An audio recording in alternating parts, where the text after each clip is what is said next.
शादी को 3 महीने हो गए थे, लेकिन कनक को ससुराल अब भी नया सा लग रहा था। मायके की चहल पहल, माँ की ममता और पापा का लाड प्यार से भरी दुनिया को छोड़कर जब उसने नए रिश्तों वाले घर में कदम रखा तो उसका दिल थोड़ा सहमा सहमा था। हर दिन कुछ नया था, नए चेहरे, नए रिवाज और नए भाव। लेकिन इसके बीच विक्रम का साथ उसके लिए सबसे बड़ी ताकत बन गया था। एक सुबह जब कनक पूजा करके कमरे से निकल रही थी तो विक्रम ने मुस्कुराते हुए उसका हाथ पकड़ा और अपने पास खींचते हुए कहा, कनक, तुमसे एक बात कहनी है।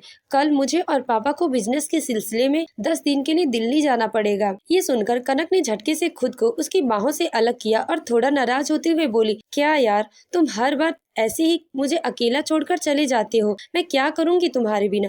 मेरा तो तुम्हारे बिना दिल ही नहीं लगता। सच में तुम बड़े बेदर्द निकले। विक्रम मुस्कुराकर उसके करीब आया, उसके माथे को प्यार से चूमते हुए बोला, जान, मेरा भी मन नहीं लगता तुम्हारे बिना, लेकिन काम है और तुम तो जानती हो मैं जितना जल्दी जा रहा हूँ उतना ही जल्दी लौट आऊंगा।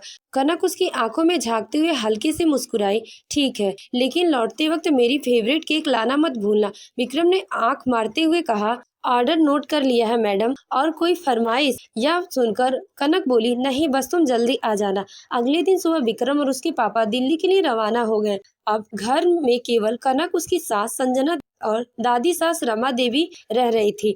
नाश्ते के बाद संजना जी ने कहा, कनक बेटा, आज दादी जी से पूछ लेना कि उन्हें क्या खाना है और वही बना देना। कनक ने सिर हिलाते हुए जवाब दिया, जी मम्मी जी। और फिर रमा देवी के पास चली गई। कनक रमा देवी के पास जाकर बोली, दादी जी, आज खाने में क्या बनाऊं? रमा देवी ने अपनी चश्मे के नीचे से कनक को देखते हुए कहा, बेटा, आज छोला भटूरा और सब्जी बना दे। बहुत मन कर रहा है कुछ अच्छा खाने का। कनक मुस्कुराई और बोली, ठीक है दादी जी, आपकी फरमाइश पूरी होगी। कनक रसोई में गई। पूरे प्यार और मन से दादी सास का मनपसंद खाना तैयार करने लगी। धीरे धीरे पूरे घर में स्वादिष्ट खाने की खुशबू फैलने लगी। दोपहर में 3 महिलाओं ने एक साथ बैठकर प्रेम से भोजन किया। शाम के लगभग 5 बजे का समय था। तभी संजना जी ने सिर थपथपाते हुए कहा, बहू, एक कप चाय बना दे, सर में थोड़ी दर्द हो रही है। कनक ने तुरंत चाय बना दी और तीनों साथ बैठकर चाय पीने लगी। उसी समय फोन की घंटी बज उठी। संजना जी ने फोन उठाया और मुस्कुराते हुए रमा देवी की ओर बढ़ा दिया। माँ जी, आपके लिए फोन है। रमा देवी ने चश्मा ठीक किया,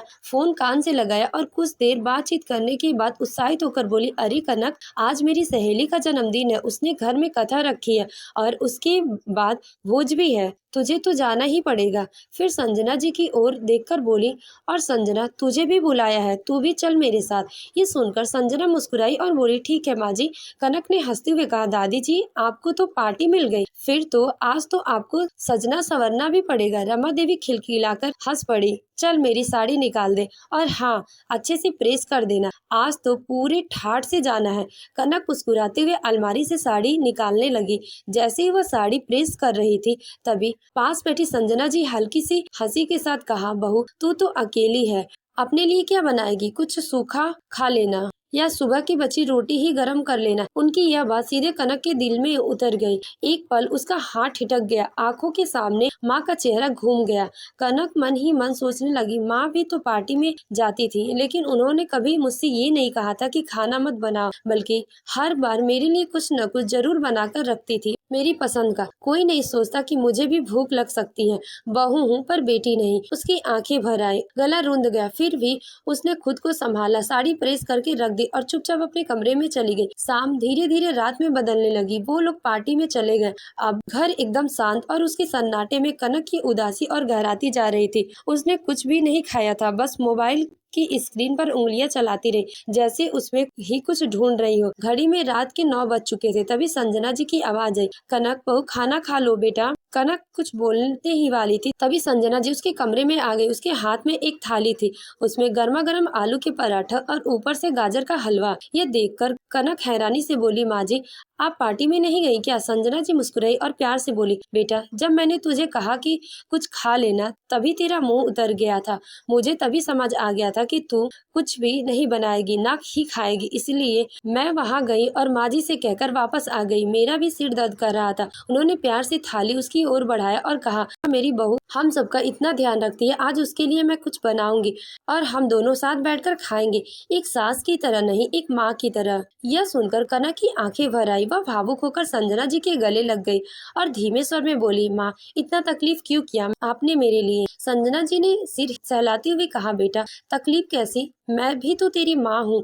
बेटियां तो ससुराल में भी मिलती हैं, बस उन्हें समझने वाला दिल चाहिए। कनक भावुक होकर उनके गले लग गई। उसकी आंखों में आंसू आ गए थे, लेकिन दिल में एक ताजगी और राहत का एहसास था और उसका मन हल्का हो चुका था, जैसे एक बोझ उतर गया हो। उसे महसूस हुआ कि सास के रूप में उसने माँ पाई है, जो उसे अपनाती और उसकी चिंता करती हैं। उस दिन कनक को यह गहरी सच्चाई समझ में आ गई कि माँ सिर्फ जन्म देने वाली नहीं होती, बल्कि सास भी माँ बन सकती है, अगर उसमें अपनापन और समझ हो। तो दोस्तों, आपको हमारी कहानी कैसी लगी कमेंट करके जरूर बताएं। आपकी राय हमारे लिए बहुत महत्वपूर्ण है। अगर कहानी अच्छी लगी हो तो वीडियो को लाइक करें और हमारे चैनल को सब्सक्राइब करना ना भूलें। आपके प्यार और समर्थन से ही हमें और भी खूबसूरत कहानी लाने की प्रेरणा मिलती है। तो फिर मिलते हैं एक नई कहानियों के साथ। धन्यवाद।